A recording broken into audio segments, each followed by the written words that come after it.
पेश है नया लक्स। मुनफरिद गुलाब और विटामिन ई की खूबियों का मिलाप, ये दे आपको गुलाबी ग्लो।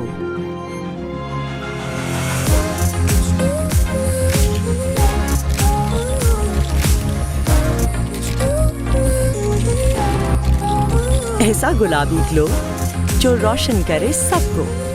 नया लक्स, खूबसूरती जो रोके ना रुके। मेरे पास एक बंदा भेजा गया कि नवाज शरीफ साहब आप इस्तीफा दें और घर जाएं धरनों के दौरान, वरना आप अपना तैयार रहें, आपके साथ वो सलूक किया जाएगा जिसको आप याद रखेंगे। मैंने कहा जी आपने जो करना कर लें। जो लंदन गए थे जर्नैल ज़हीरुल इस्लाम, वो कहते हैं कि हमने मुख्तलिफ पार्टियों को ट्राई किया, हमने तीसरी फोर्स को अलाउ किया, वो तीसरी फोर्स हमें लगा कि शायद डिलीवर कर सकती है, और वो सिस्टम हमें पीटीआई के अंदर नजर आया। इमरान खान साहब आप हमें बताएं, ये तीसरी फोर्स जो है वो आप नहीं थे। अगर वो आप नहीं थे तो मैं सियासत से रिटायर होकर घर चल जाने को तैयार। नवाज शरीफ ने 6 साल बाद मुस्लिम लीग नून की सदारत दोबारा संभाल ली। पार्टी सदर बनते ही लंदन प्लान की कहानी खोल दी। कहा मेरी हुकूमत को हटाने का प्लान लंदन में बना। धरने के दौरान जनरल ज़हीरुल इस्लाम ने मुझसे इस्तीफा मांगा। मेरे इनकार पर लंदन में बानी पीटीआई, एक जनरल परवेज इलाही और एक मौलवी ने मिलकर साजिश तैयार की।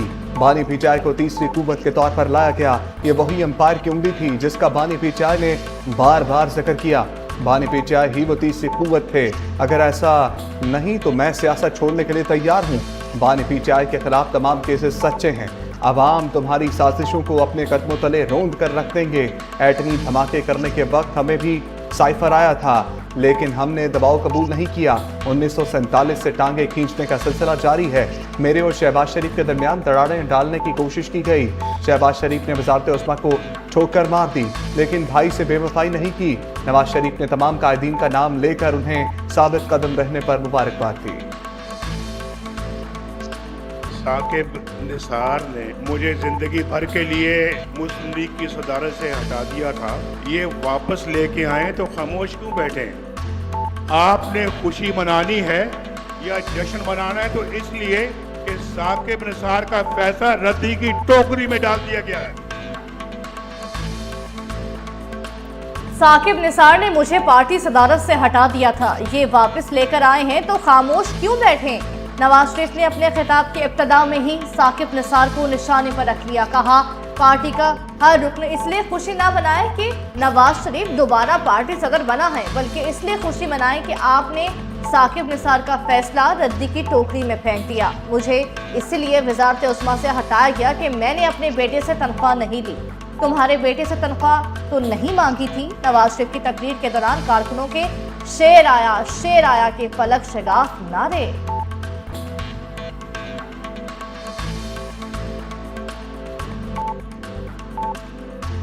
धोखे और फ्रॉड के जरिए नवाज शरीफ की खिदमत को दुनिया में रुसवा करने की कोशिश की गई, मगर आज उनके मुंह काले हो गए।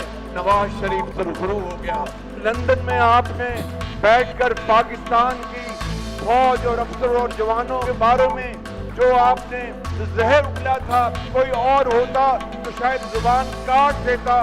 इमरान नियाजी, चेहरा आपका मकरू चेहरा पूरी कौम के सामने है। नवाज शरीफ सुरखरू हो गया, मुखालिफिन के मुंह काले हो गए। फौज को बदनाम करने वाले बानी पीटीआई का मकरूह चेहरा भी दुनिया के सामने आ गया। वज़ीर आज़म शहबाज शरीफ का मजलिस आमला से खिताब। कहा नवाज शरीफ को बहाने से पनामा में नाअहल किया गया। 2017 में नवाज शरीफ को साजिश करके पार्टी सदारत से हटाया गया। जो अमानत मुझे सौंपी गई थी वो आज नवाज शरीफ के सपुर्द कर दी। मजीद कहा शेख मुजीब की मिसालें देने वाले बानी पीटीआई फौज और मुल्क को बदनाम कर रहे हैं। जजों की अक्सरियत पाकिस्तानी सोच रखती है और मुल्क की तरक्की चाहती है। इससे पहले नवाज शरीफ को पार्टी सदर बनाने का ऐलान हुआ तो वज़ीर आज़म शहबाज शरीफ ने नवाज शरीफ को गले लगाकर मुबारकबाद दी। वज़ीर आला पंजाब मरियम नवाज ने भी स्टेज पर जाकर मुबारकबाद दी।